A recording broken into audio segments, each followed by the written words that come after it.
Hello বন্ধুরা, আমি জয়তী চলে এসেছি আজকে আবার যে দেখাতে আমাদের বাড়ির লাঞ্চে কি আছে।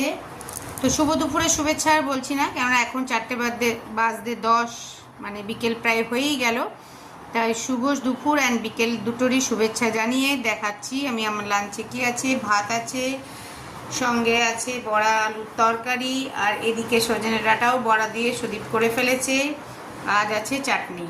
অ্যাকচুয়ালি বৃহস্পতিবার প্রচুর কাজ থাকে সকাল থেকে, আর আমাদের আজকে দুটো স্টোরি বন্ধ। তো নিজেদের একটু দেরিতেও আমরা উঠি, প্লাস এত কাজ থাকে বলে আমাদের অনেকটাই বৃহস্পতিবার 4টে এমনিই বেজে যায়। তো তোমাদের সঙ্গে লাঞ্চটা শেয়ার করে ফেললাম। তোমাদের তো সবার খাওয়া হয়ে গেছে আশা করি। যাদের যাদের খাওয়া দাওয়া এখনও হয়নি, হয়তো কাজের পরিপ্রেক্ষিতে, তারা ঝটপট খেয়ে নাও। আমরাও ঝটপট খেয়ে নিই। তো কেমন লাগলো অতি অবশ্যই জানিও। সঙ্গে থেকো, পাশে থেকো। ওম সাইরাম।